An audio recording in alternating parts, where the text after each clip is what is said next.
name is Cheryl, and I've had these lovely people help. They did all the work, really. You know, Tom Bitticker made the PowerPoint. The ladies had a lot of input for that, and I'm just introducing the program.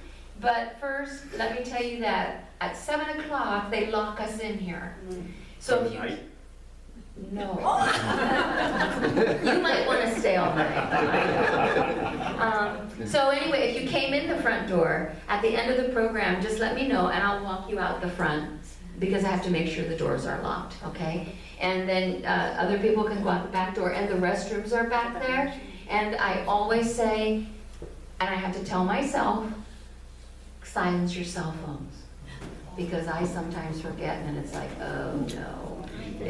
When you least expect it and want it, it goes off and it's like nobody wants to hear that. So anyway, we're almost at the end of April, and in May, a lot of you are here because you like local history. So in May, we have a series of 5 programs about the Johnstown flood. It's the anniversary this year. And so I have this piece of paper, this flyer. We have a speaker coming on May 1st, which is next Thursday. He wrote a book about the disastrous floods and the demise of the steel industry in Johnstown. So he's going to come. Then the following week, Jim Gill is going to conduct a book discussion. You can check out the book, The Johnstown Flood by David McCullough. It's supposed to be the best account there is, and I just got done listening to it on an audiobook, and wow, it's really amazing that people survived and how they survived and what they did to get their town back in order a little bit. And then the following week, which would be May 15th, Chris Hart is going to portray. He did some research and wrote a piece about Reverend Chapman, who survived and who was very helpful after the flood took place. And so he's going to do a historic portrayal of that.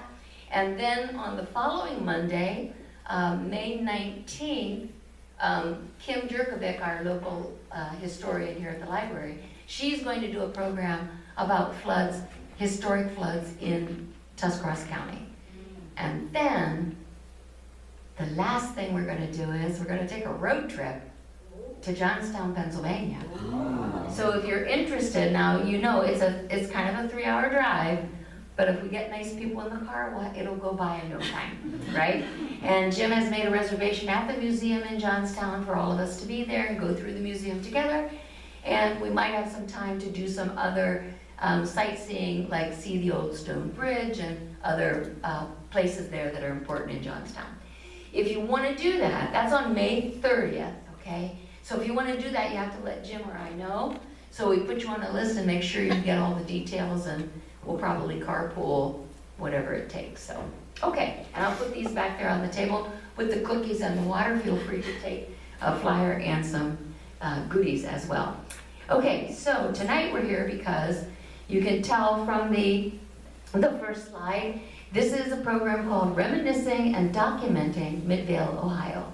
So these ladies up here, I'll just introduce them, but if you want to say more about yourself, retired teacher, Candice Wilson, Brenda Stafford, retired teacher as well, and Shirley Bitticker, retired teacher. No, I was a nurse. Nurse. Oh, a nurse, retired nurse, wow. But Tom's a retired teacher. There you go, and Tom is a retired teacher.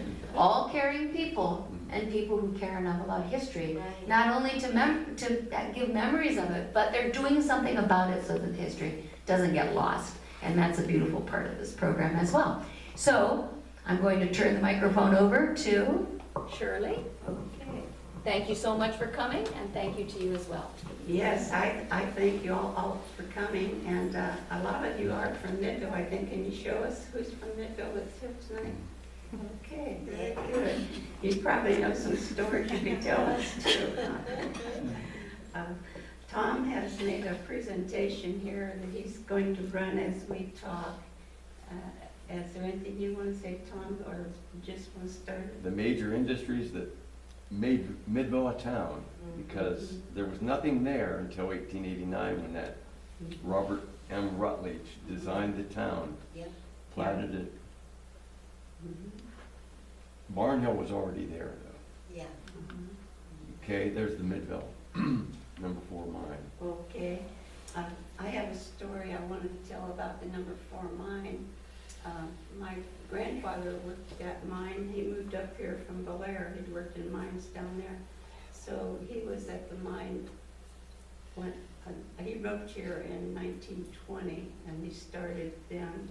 My dad also worked at the mine later on in the 30s when we lived in town. Closer to you.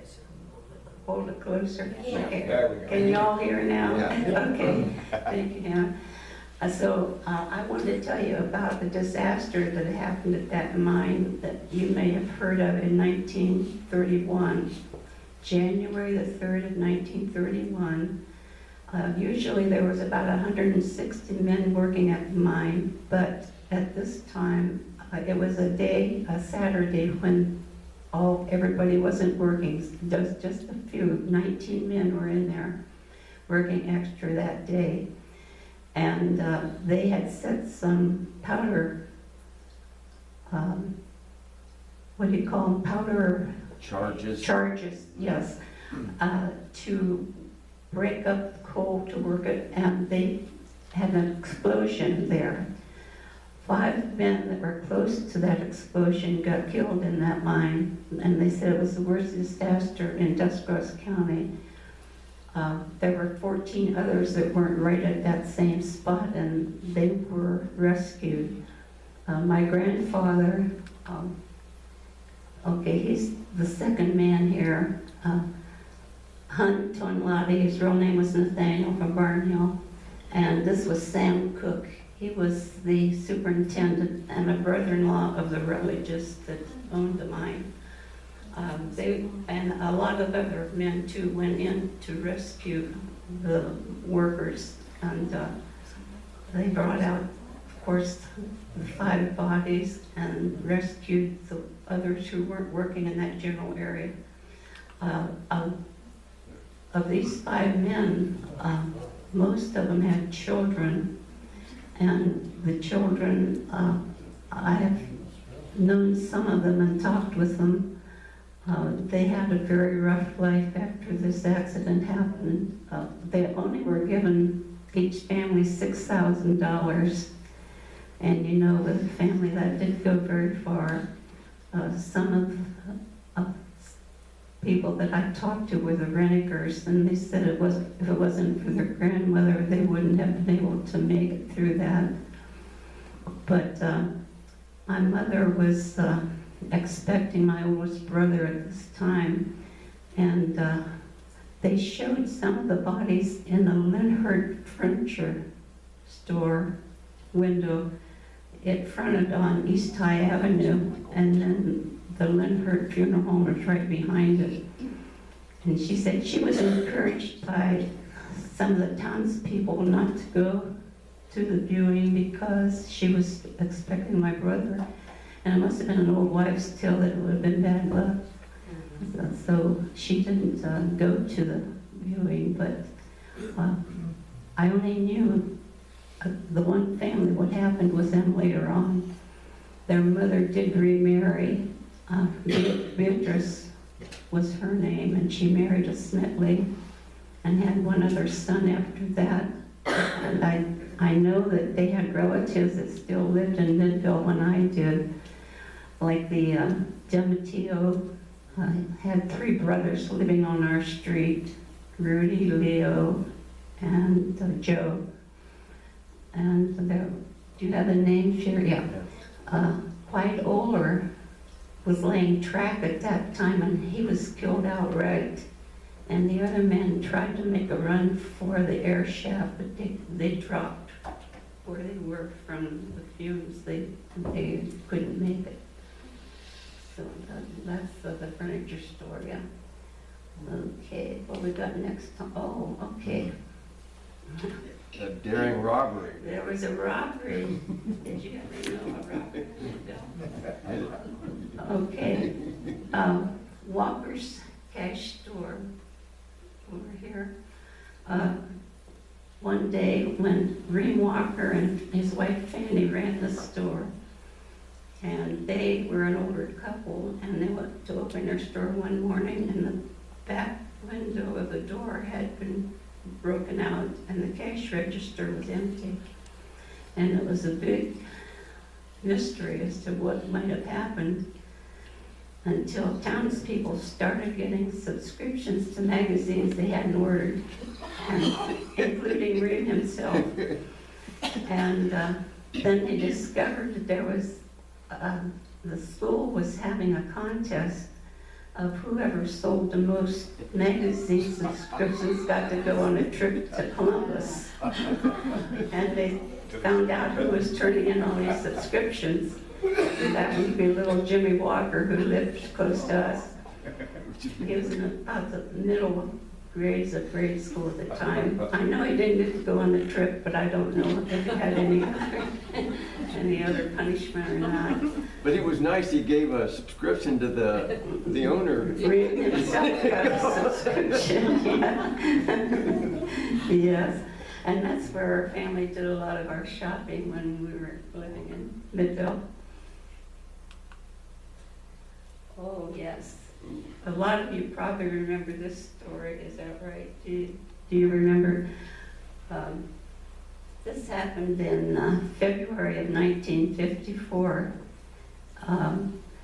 You know, State Street that went up around town, and then we always called it, it went on to the back road into Yorksville. There was a red brick schoolhouse up there that had been used as a schoolhouse, but at this time, people were living in it, some families were living in it. And just below them, there was what I would call a shanty, the building here, where two brothers were living, the Carpenter brothers. Albert, or we called him Bertie, on the end there, and his brother, Miney, whose real name was James, lived together there. James had been married, but he was divorced, and then he lived with his brother. Well, Mr. Sherrill, who lived, one of the families that lived in the schoolhouse, said to his 10-year-old grandson, there was a lot of argument coming from that building last night, and now it's very quiet, and I want you to go down and check and see what's going on there. And when he checked, he found a man dead laying on the floor. He went back and told his grandpa, who called the cops. They came to investigate. They found out that the one who was missing had gone over to Arnold's Grill on Main Street and called a taxi. They found a taxi driver who said he took him and left him up around the Reeves Hotel area.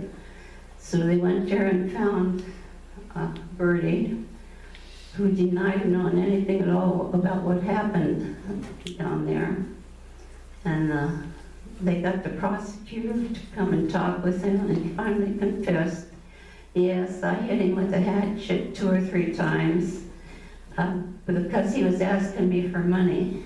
And so they took him to Massillon State Hospital to be tested. And the doctors there said he was incurably insane, so they kept him there the rest of his life till 1996. And both Bertie and Miney and their parents are buried at East Avenue Cemetery together. But that wasn't the first murder that he had. There was another one right downtown Midvale in 1927. Can somebody open more water for me? I couldn't get it done. I needed a drink. Sure. Okay. In 1927,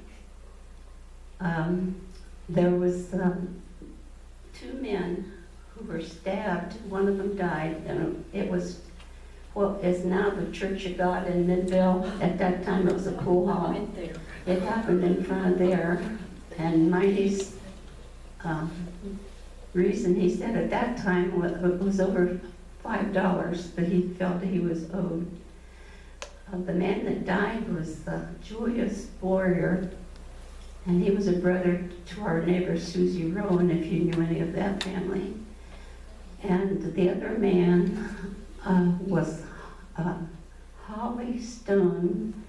They said that he injured his eye so bad he almost lost it, but he did survive. Well, the family didn't want him persecuted, his own family, Burries. But of course the other family did, and he only got 1 year in a high state penitentiary, and they let him out again, and he lived back in Midvale with his family.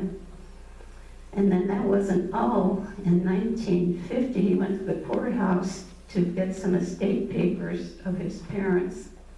And for some reason, he pulled a gun on the courthouse clerk. And it never said that he was persecuted at all for doing that, prosecuted. So he had a history of problems. Is that when Midvale got the nickname Little Chicago? No, they got that earlier. I was going to tell the story of when Midvale was first plotted. It was plotted by John Rutledge in 1889, and then there was two men that started building cheap housing in the village. Leander Newton and a Mr. Treacle. They built what they called were cheap housing in the town and up Negley Road. And they got their lumber from the Negley Lumber Company in New Philly. Apparently that's where they got the name Negley Road.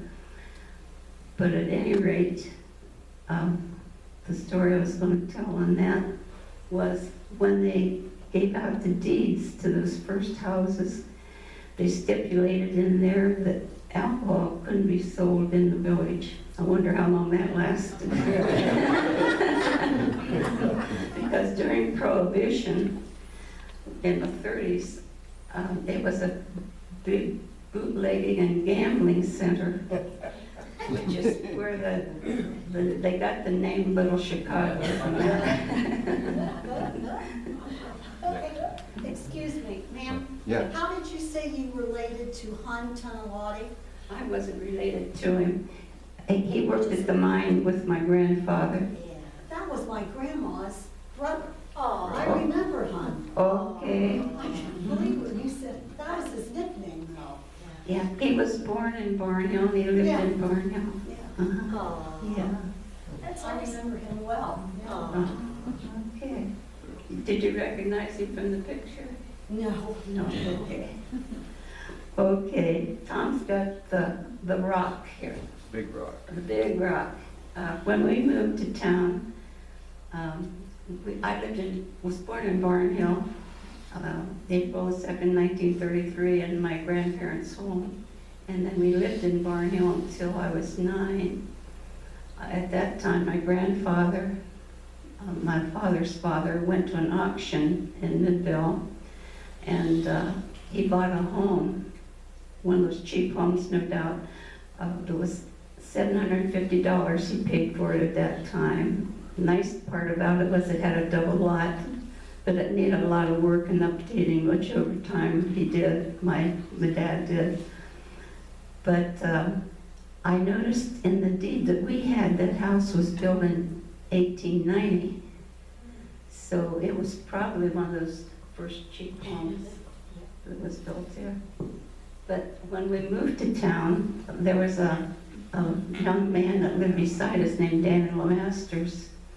And he took us kids that was old enough to go on a hike up to the hill behind our house to show us all the things up there, things that was nice to see and things we should avoid, like old mine shafts. I don't know if it was still there when Tom went back years back and took this picture.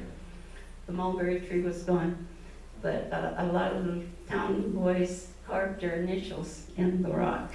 And my brother's initials are in there too.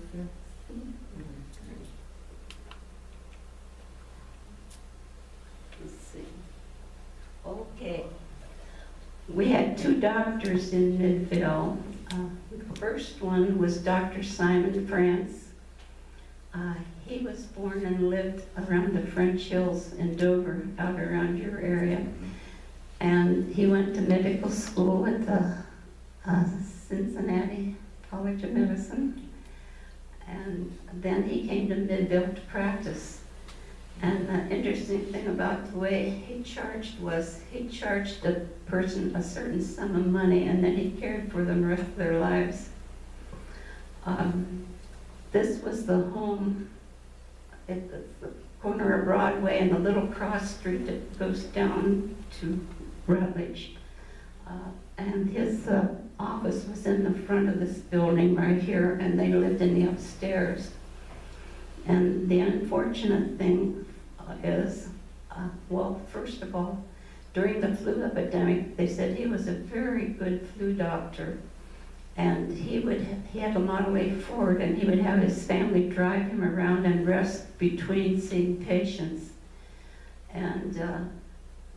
And when the roads were really bad, he would go on horseback and visit his patients. But they had built a cabin up on Lake Erie for him and his family. And they were up there this one time, and he was fishing off of a pier into Lake Erie and had a stroke, fell into the river and drowned. So it was about 4 years later until our second doctor, Dr. Vincent Clayton Nickel, came to town. He had done a residency at Akron City Hospital, and he finished that and came. First of all, he worked with Dr. Charles Tinker in Dover and looked around for a place to build an office for himself, and discovered that this office was free and available, not free, but available. So he bought it from Dr. France's wife, Delphine France, who lived in Midvale up through the time until 1953 with her daughter, who I know as Corey Ricketts, and she had a son named David Staley. They lived on Negley Row, where she owned property. So Dr. Nickel then came to town and started his office in this building. He and his aged parents lived in the upstairs. And then a year after he was here, a student nurse that he knew from Akron City Hospital finished her training. She came down and roomed with Mrs. France for a year, and then she and Dr. Nickel married in that building and started their family. He bought a home across the street where he lived in, that you would know, and his parents continued to live with him until they passed away in the upstairs. So Dr. Nickel was a very good doctor too. He was called into the service, unfortunately, for the village during the Second World War, and served from 42 to 45 in Europe. And our family could have used him during this period of time because my 4.5-year-old sister developed bulbar polio. Of course, we didn't know what it was at first. The doctors didn't know. And the doctor that was visiting her called it summer complaint at first, but she got very ill. And that Dr. Miller from New Philly had a son who was a doctor also serving in the service, because he came with him one day in his uniform. And he's the one that diagnosed her as having bulbar pneumonia, or polio. And one Sunday when they were just giving her palliative care at home because she couldn't swallow, he was giving her IVs. He said, I don't think she's gonna make it till tonight. It was a Sunday. He said, I'll be back, but I don't think she'll make it till then. So my dad called his mother in Maslin. Fortunately, my dad's sister, who was an RN, happened to be there visiting. She came down to the house, got an ambulance, and took her to Children's Hospital in Akron. And she was in an iron lung for 6 weeks, but she did survive then. So, and Dr. Nickel and Lucy Schoonover was his wife's maiden name. She graduated from Cuyahoga Falls High School. They would go on vacations to Traverse City, Michigan. And because my brother Mike, he was the first one of our family that Dr. Nickel delivered. at home. And Mom named him Michael Vincent for the doctor, so he kind of took a shine to him and would take him on vacations with them. They lived 2 houses away from us. Okay, Midvale Speedway. You raced there one time, didn't you, Mom? No, That not was at there. Barberton. Barberton. Oh, that was Barb's. I don't tell that story. That was first and last race. In a 55 Chevy too, right? Yep. I started on the end and ended on the end. And my neighbor, Dave Gillen, if anybody knows Dave, he's on here. He said to me, "What's the matter, Shirley? Did you have a brick underneath the gas?" At any rate, do you remember what the first name of that racetrack was? Anybody? It's up there. Oh, it's Oh, okay. Shut up. Racetrack, okay, yeah. My husband was in the Army in Korea, and he knew he was going to be getting home. And he told his dad, "I want you to have certain things on hand because when I get home, I'm building a race car." Well, he already had a race car with her father before he went into the service. And when her father didn't have a driver for it, he had to sell it. So Bill was going to build another one, and he did. He was there the first day of racing, which was in 1953. And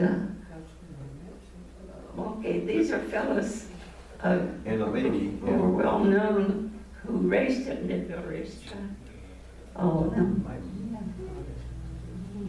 And a lady, yeah. Yep.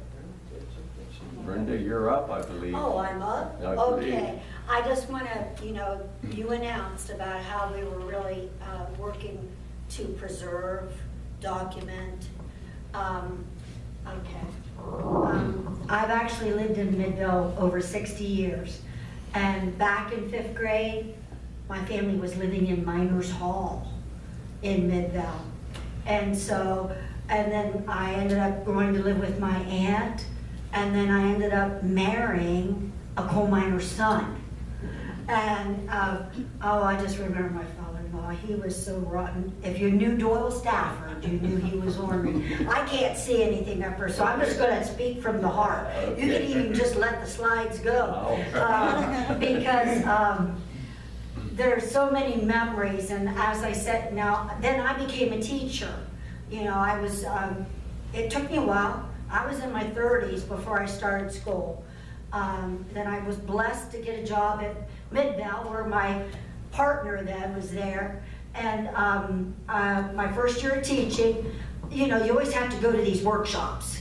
And I had to go to one at Kent State, and I overheard a teacher from Sherridsville describing how she had her students make a little spiral book of the history of Sherridsville. And I thought, we can do that. And so one morning during school, I was running down to do something, and Candy was decorating the showcase. And she goes, "Well, where are you going in a hurry?" I said, "Well, I'm trying to figure out how to get a history book started for Midvale." And she goes, "You want some help?" I said, "Boy, do I ever." So we became a team from then on, and then she came up with the cute name, Mine-Ding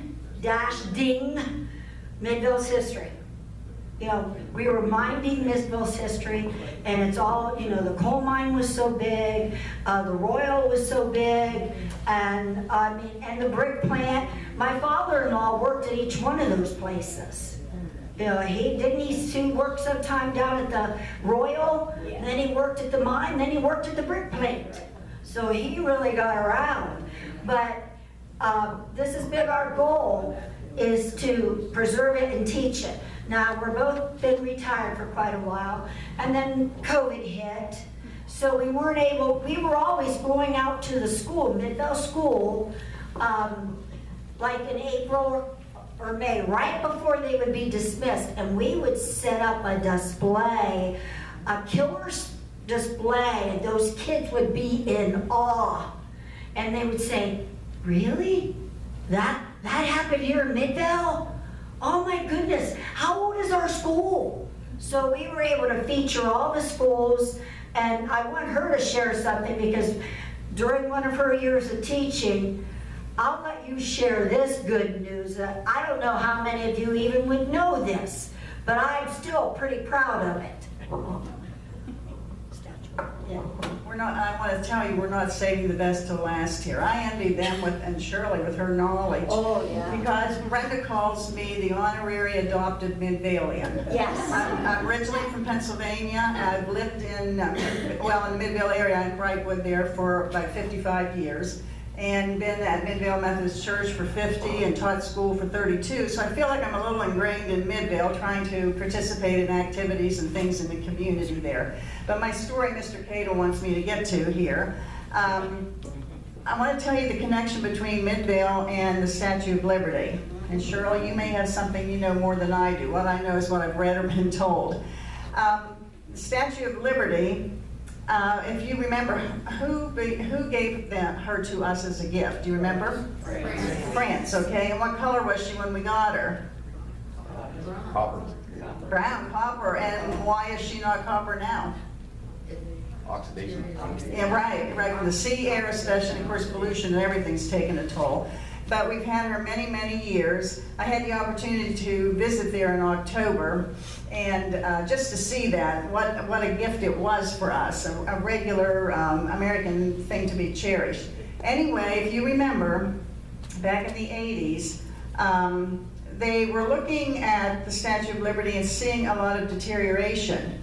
And Mr. Eiffel, known for the Eiffel Tower, is the one who did the design work there. And if you looked at a cross-section of the Statue of Liberty, inside she is all steel beams and crossbars and bracing, just like the tower was. And they noticed a lot of deterioration with that. And Lee Iacocca, who was with Ford and then with Chrysler Corporation, headed up the fundraiser to redo the Statue of Liberty and get her back to almost her original form. They did a lot of work as far as interior work and taking care of the rust and what have you that was on that, new bracing and all of that. And one thing they did, she of course stands on Liberty Island, and Ellis Island is right there adjacent to that. And one of the things they wanted to do was kind of redo the grounds around there and enlarge that somewhat, because that's a man-made island. And if you remember hearing about Evans Brick at one time being in Midvale, Whittaker Greer then bought them out. And I'm going to let you flip this, Brenda, Sure, since I have one hand here. Whittaker Greer had something to do with the Statue of Liberty. All of those bricks, the pavers that are around the statue there and on Ellis Island, were made in Midvale at Whittaker Greer. And if you are familiar with Hooker Trucking, that was from Yorksville, you would know. Hooker Trucking had flatbed trailers that had loaders on them. And so they trucked all the brick to New York City.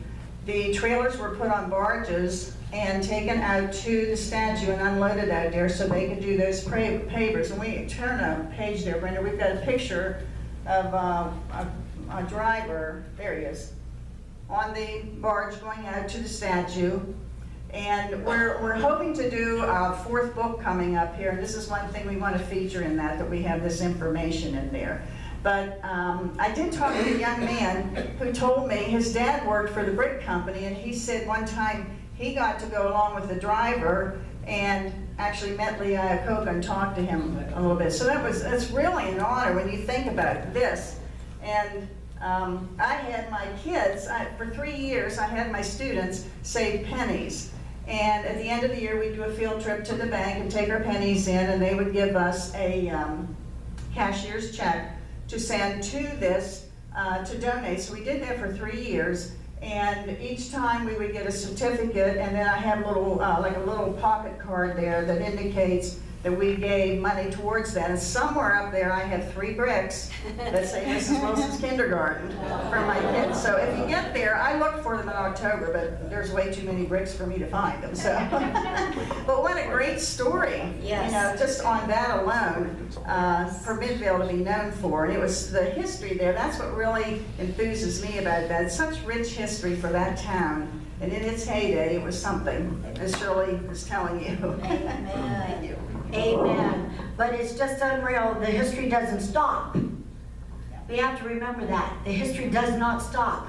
And we in Midvale, I know with Candy and I working together, we got the flags put up, the military flags in Midvale honoring all of our veterans. And then we got Christmas banners done, and then the Tusk art. Yes, thing. I love Tusk So I'm telling you what, Midvale continues to make history. But it's also very, very important because I know my great-granddaughter, she's 8, and sometimes I'll say something, well, your grandpa used to do this. She goes, he what? He did that? And I said, yes. She goes, I don't understand. So I said, you know, you just keep listening to Grandma and look at my history books. You're going to learn it. But Midvale means a lot to me. I was sharing that I was just a young married woman during the 1776 celebration. I was on the committee, the Bicentennial Committee, and my husband Doug was on it. And I don't know if any of you remember Pete Hilliard. I was terrified of him. I'm telling you what, because there I was young and pretty dumb, and I was the secretary. And I would write the notes, you know, and then at the next meeting he'd say, I didn't see anything in the paper. Did you take it up? I said, Bill, I don't drive. I didn't have my license yet. I was still pretty young. And he goes, well, maybe don't take you up. And so that's how it started to happen. But it was quite an honor. You know, I didn't think as much of it then when it was going on. And then now that I'm older, I'm thinking, what an honor that I even got to be a part of that. And that I can share with my kids when we celebrate our next bicentennial, whatever, 20, what's up coming up? Well, we remember the last 50 years, right? Yeah. So now we're up to 250 next year. Yeah, 250 years. And so we've got some things we're going to work on with that, and maybe we'll be able to get into the schools. It's just been really hard. You know, of course, we're not spring chickens anymore, but we're also very proud to be, I know I was very proud that they've included us in the Midvale, what's it called now? Your festival. Miners Jubilee. The Miners Jubilee. That's the first weekend in September after Labor Day. And I'll tell you what, we have a history display in there that you gotta come. You gotta come. We've got the Blue Devil jackets. That's my sister-in-law's jacket. I mean, because I actually attended Midvale Blue Devils. I was one of their cheerleaders. And then when it became Indian Valley North, I was one of their cheerleaders for a while. And then when it became Midvale, I was one of the teachers. I was one of the teachers. But the history is just so unreal. And I'm so honored. You know, my husband passed away 2 years ago, January 30th. And he was a character too, just like his dad. But I learned a lot from him too. And my father-in-law, I gotta share this. You know, he was a coal miner and he was ornery. And I found out the truth about the missing part of his finger. Because he somehow got it caught, kids, you know, because then he'd stick it up his nose. And he would say, Papa, quit that, quit that. And so, but he was, you know, I remember him coming home dragging, so tired after working a long shift up at the mine. And I know going up there, were you with me? We went up and toured what was the remaining up there of the mine. The memories come flooding back. It just comes, I still live in the same house that Doug and I first bought and moved in. It's by the race. There used to be the train track come there. And like I say, I was young when I was pregnant and Doug was working, and the mine car would start coming through and it would shake our whole house, shake our house. And a couple times they stopped and asked if I'd fill their jug up with water that they had. So I got to do that. I mean, nowadays you wouldn't do something like that. But there was nothing to be afraid then. You know, they were good. But I just remember seeing all that coal, and then when they would come by, but sometimes I'd say, "You're waking my baby up, you're waking." But Midvale's so rich in history. I went to Dr. Nipple, you know, and he always had that cigarette. He never lit it. But he would have him just talking to you, and it's going up and down, up and down. And I'll tell you what, if you had anything wrong, a good old shot in the derriere was his answer. It was his answer. But I really loved him. He wasn't afraid to say what he was thinking, you know, but there's just been a lot that is, and K-Lake's Trucking, you know, I was best friends, I still am, with his daughter Debbie. And when that was there, oh my goodness, and Rowan's store, and then the bar, you know, that was a character sometimes. So, but I know Doug's home that he grew up in, he and Susan, it was once a bar, wasn't it? It was once a bar, you know, and yeah. So, and then there was Clara James, who lived right across there. She was close to her 90s, I think, when she died. But she would always look out for my little boy. Well, he's 55 now, but sometimes I didn't realize he escaped the house in his diaper, and he'd go up to her. She'd making bread and butter with sugar on it. And I thought, he's hyper enough. So, but it's, you know, I'm not going anywhere. I'm staying in Midvale no matter what, you know, and as often as we can help at the festival, at the Jubilee. I know I usually dress up like Glory Bell the Clown and play games with them and act a fool. You know, Doug used to say, "Why do you have to act so silly?" I said, "It's fun." It shows I'm still a kid at heart. But I remember Shirley. I want to tell you something. Her husband, Bill, used to come up on, I lived in New Philadelphia, up on the Reservoir Hill, clear up there. As a little girl, we had to walk down that hill, walk all the way to East Elementary. But Bill would always come up there, and sometimes we'd have a lemonade stand set up. He always bought some. And she always looked out for me. That's why when she did her history thing here, was it 2 months ago or? A few months ago. A few months ago. And when I found out, I think, Donna, thank you for telling her that you were going to be speaking. I made sure I got up here. And Tom, he is a history buff. I didn't have the 1 year book. It was 1966 or something like that. And I mentioned it, and all I did was mention it, because we have the collection, you know, but there was one that's, my daughter's father-in-law, Mike Page. They were too poor at the time to get a yearbook.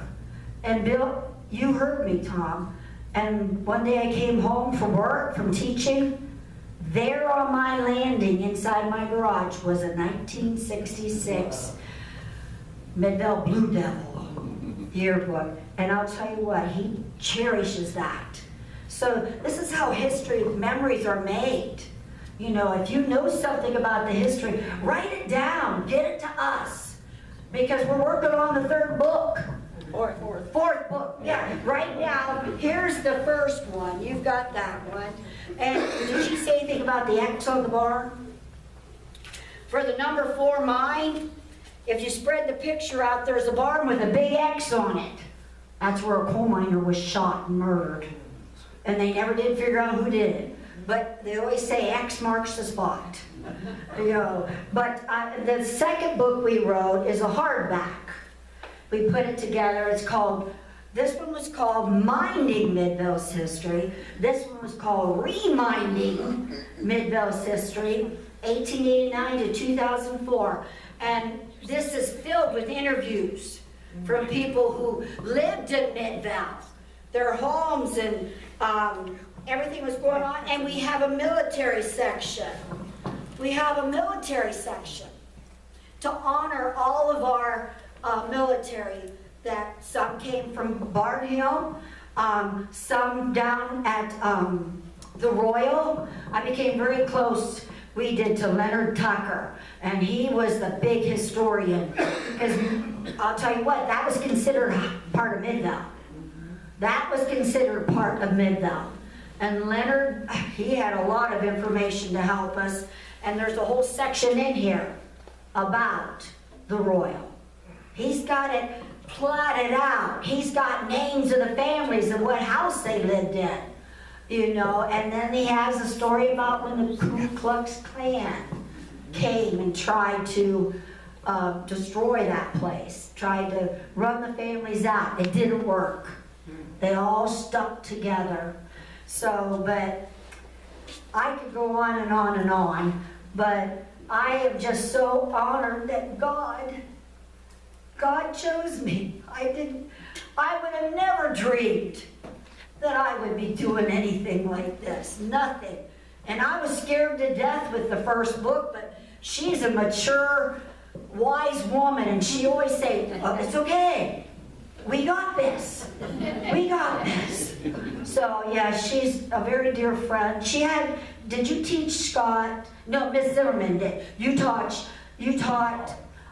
Holly, and then did you have Lacey? Okay, my son Scott's daughter Lacey, she taught her too. And so it runs in the family. It runs in the family. And so I keep saying, until God calls me home, I'll keep on plugging in. We'll keep on going. We'll keep on going. Does anybody have a question or something? Well, I didn't show the other book. This one features all the schools, going way back, all the schools, because it says, Minding Midvale Schools, the tradition lives on. And why don't you share about what we did when they tore the building down and what we saved?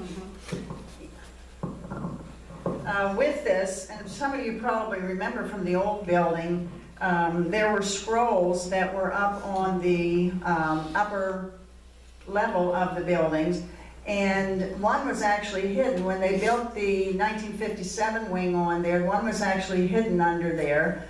And when they started to tear the building down, we had just published our first book, and we had some money left over in her little kitty we were just getting started with. And we went to the people who were with the Ohio Schools Facilities Commission that were going to be building the new building, and we said we would like to preserve some things on this building. So those scrolls were taken down and refurbished and put on the new building. We also took the red and blue mosaics that were up on the front entrance there and the headstone that was in there. Ironically enough, Indian Valley Braves colors are red and blue. Yeah. You know, but those are in the wall facing the football field, and then the large headstone that says Goshen School is in the landscaping. And he said to me, how much money do you have? And I said, just maybe a little over $1,000. And he said, that's just what it'll take to do that. And so that's part of the things I think that are important that we've done that still live on. People will remember that. Well, sure, what we just bought at the auction. Oh, yeah. To have. Yeah.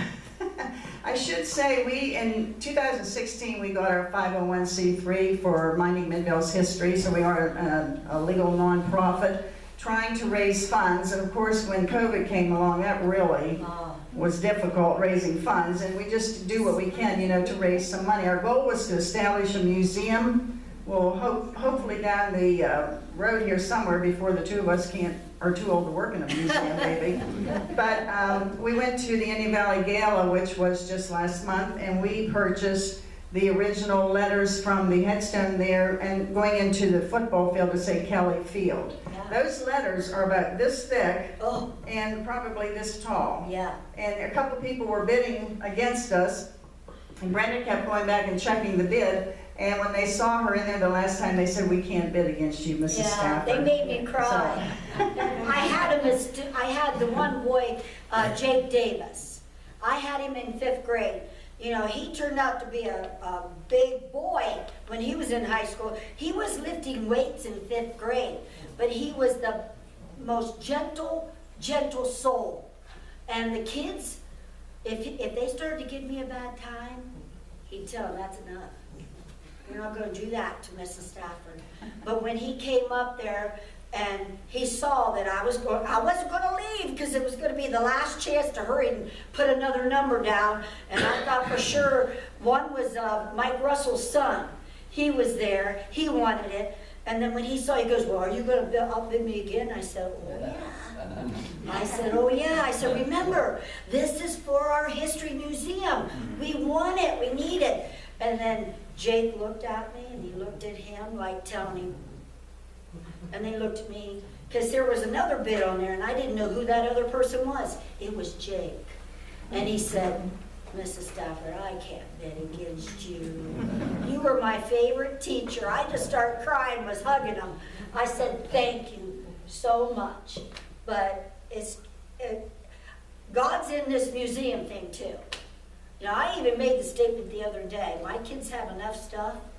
I don't know if my house would be fit to do a museum, but it could be a good temporary one. We got a lot of stuff that needs a home. Oh, wow. Yeah, you just come to my home and come into my basement. It's a path. But because I have so much history stuff stored there. But yeah, my kids wouldn't get it. Well, I don't know what I probably would need to get it in writing, because once I'm gone, they say, "Mom will never know." But no, they know that's a desire of my heart. But I'm hoping we get one before it happens, Yeah. before we go to be with our Lord. I just wanted to share one thing for you. There's a little paragraph at the bottom of this, and we put it in every book.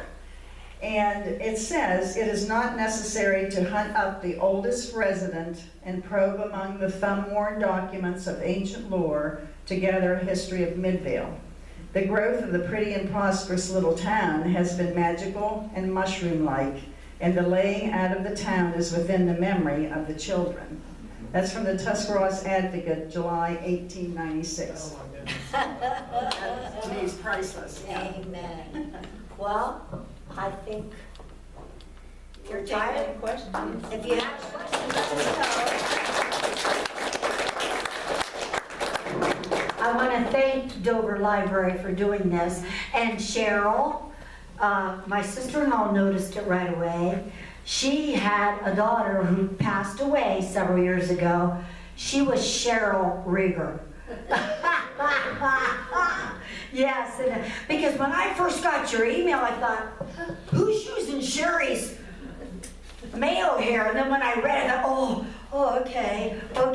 I meant to tell you before, but then it would always slip my mind. Yeah. But you've got the beautiful smile that she always had. And so, but I just thought I'd share that. Okay, but thank you so Oh, much you're welcome, thank you. for having us. Yes, Here. yes, Well, yes, I'll hold them, okay. and you talk about it. Okay. And this is how I met Cheryl in the first place. They had these tapestries of Tuscarawas County books, and anybody can tell a story about Tuscarawas County, a poem. Some people do drawings for them, and they put one up every year. Every year. And right now they're taking, Well, actually, I think in October is our deadline. But surely, in almost every one of these has some memory. So it's a way of preserving history, right? And Tom has written things in here as well. Yeah. So it's a great, you can see, you don't have to write a volume. No. You can just write a story about something that is near and dear to your heart that also touches, the way people lived in the time that you lived, for example, you know? And if you write a story, you get a free book. Yeah. That's how we got some books. Yeah. What happened to St. Paul's Church? All I know is I remember when they sold it, and it was made into like a daycare place. Yeah, the daycare was there. I never totally understood why it was sold, unless the attendance was low, and maybe they couldn't get a priest to come there, because, you know, there is a slowdown in getting the new priest around. But I never did hear totally, but I went over there when it was the daycare place, and I was sad. But I mean, they did a good job in there with the kids. But I used to go to that church with my aunt and uncle. We were married there. Well, see, my aunt and uncle who took me in attended that church, and I used to go with them. I was not Catholic, but I wore that doily on my head, you know, and I got, you know, and faith doesn't matter where you're from. I want to share this. I was blessed by the St. Joseph Church. I forget what his name is now. He's still there. They had let me go along on a trip to Italy, even though I wasn't Catholic and they didn't ask me to be. But I want to tell you something. His messages were good. I listened and I thought, you know what? We better watch how we judge other faiths. We better watch, because he just taught love. He taught love, but that was the best trip of my life. Until I got to go to Ireland with my sisters, because that's where our ancestors were. And so that was a good trip too, but those people just treated me like I was one of them. And they looked out for me too, because I had plantar fasciitis when we were over there, and I was trying to keep up with them, and my heel was hurting so bad. And I thought, oh, I don't know if I can take this anymore. But it was worth it, you know, so you never know where God's going to let you go. Also, I want Shirley to talk about something else that she did that preserves history for her family. The storybook. Oh, yes. A couple of years ago, as a Christmas gift, Tom and Hannah gave me, I call it a subscription to Storyworth. It's a company in Philadelphia where they send you on your computer a question a week, and you write a story on and send it back to them. And then in the end, they publish a book for you. So that's another way of preserving history. And if you didn't like the question they sent you, you could take another question, but I always took the questions they sent me, and I don't know if Tom or Hannah suggested any of them or not. But, and they'll take pictures too. You can publish pictures in your books. Yeah. So like, you have pictures, you're thinking about how to preserve them, well, right here it is, right? So, I think it's a great way, right? Because they send you the question. Are the questions in this first, like? Yes. Oh yeah, it says, are you still friends with any of your friends from high school? And how have they changed since then? What was your dad like when you were a child? What was your first big trip? Where did you go on vacation as a child? What was your best boss like? What are some of your family traditions? How did you come to faith in Jesus? If you could have as much money as you wanted, what would you do with it? So they give you all the prompts. Every week? Every Monday morning. Every Monday morning. So it's a great way, because they're going to do the work of putting it together. Yes. And in time, I use it as Christmas gifts for my grandchildren and my children that year. Yeah, perfect. Well, while we were sitting up here, Brenda asked me a question, if I knew what the first building or home in Midvale was. And the only information I have is 2 years before it was platted, the brick house out beside the race called the Kelly's property. In fact, they owned the land that the racetrack was on and leased it to them. And I don't know of one There were some other buildings maybe before that, but that's all I know. But that's how the field got called Kelly Field. Yes, Because they donated the money, so it's right there. yes. They donated the land. When I lived in Midvale, it was a nursing home. Yes, In fact, my grandmother passed away there. I remember that. Any other questions or anything? I don't have a question, but I got a story, and it probably doesn't fit in with history, but me and my older sister always ran around town, and we knew that stage bar was something Stag bar. special, so we crawled in there one day. The Stag Bar. Yeah, Ooh. yeah, I mean, we crawled in there. Yeah. Something wouldn't be seen, but we were seen. My husband used to go there. It was only supposed to be for men, so. Yeah, I was gonna say. I can remember at least 5 bars down through the main town of Midvale when I lived there. Wow. Where was the Blue Goose? It was on Barn Hill Road, Nagley Road. Yeah. If you're gone from Midvale toward Barn Hill on Nagley Road, it was up there on the left side. It burned down several years ago. Yeah. Um, I remember. How about Santa Claus? Oh, well, yeah, I saw Santa Claus in the bar one day when I was a kid. I kind of lost faith in Santa Claus. Guy was thirsty. Just keep thirsty. So I have a question for Mrs. Wilson. Yeah. In 1981, were you teaching kindergarten at Midvale? So you had a really curly-haired, skinny kid. I recognize it. Yeah. We had a really younger teacher too. Yeah. Yes, I remember that. I was very talkative. That was, I started there in '79, so that would have been like 2 years, yeah. And I'm surprised I didn't make you retire by then. That was Your a picture's challenge. in one of the books. Yeah? Yeah. Oh, yeah, the picture crossing the street Yeah, with the right. sheriff? Yeah. Yeah, thank you for being here. Yeah. Yes, this is wonderful. Your support means a lot. We'll never forget this. We'll never forget this. I'll share one stag bar story. Can you top hers? No, I can't. You came crawling out.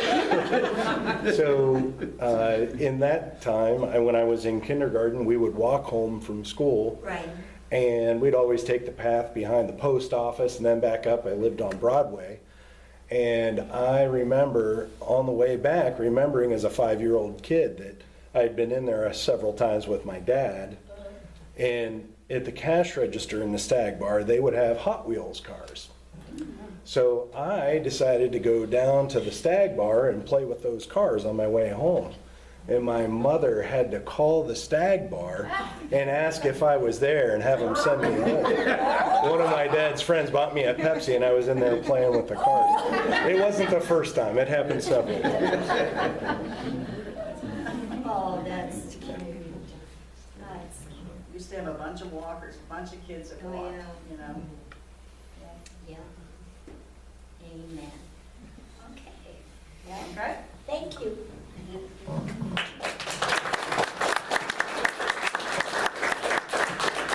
Thank you, ladies and Tom, because this is another way that history is preserved by people talking about it. And we mentioned several ways that you can make your own history preserved as well. And Kim Jurkovic, our local historian here at the library, she does 4 programs every year. So one of them is going to be the flood program, but then I'm going to say September, maybe October, but September, we're going to do another cemetery walk. Last year we did the 4th Street Cemetery, and she researches she picks several graves, she researches the families, and then she writes a little script, and then we had actors come in and dress the part and stand at the tombstone, and then as you approach them, they would tell their story. So this year we're going to be at the Maple Grove Cemetery. Awesome. So keep your eye out for that. The other thing you should keep your eye out for is Juneteenth We are currently working with members of the First Baptist Church down here on Regent Street, because many of them have stories and they're getting older. Right. And we want to record that. They are going to come and do a program on June 19th in the evening. That's a Thursday evening. And they're going to come and do a story about that. And one of the parts that they're going to talk about, I think, we're not there yet of like who's going to say what, but is the Royal. And you mentioned that today and the community that was there. So I think they're going to touch on that. Good, What did that's say, good. Brenda and I were privileged to be invited to one of their reunions. Yeah. After we had published the book that had the royal section in, we were invited there and recognized for that. And that was really a neat thing to be Yeah, able to do. that was an honor. Yeah. That was an honor. They just treated us like we were one of Of them. course, yes, Yeah. of course. It was- Yeah, it's going to be a special, I think it's going to be a special event, just because we're giving them a space Yep. and a voice so that we can all hear it, because there's a whole history there that so many of us just are unaware of. Oh, yeah. And I think the ladies, there's mostly ladies, but then there's some men, and I think they're having a good time just, talking about what they're going to talk about. Right. So I think it's going to be very That's special. wonderful. Yeah, I like so, that. so keep your eyes open. That's June 19th, so. Okay. All right, well, thank you everybody for coming.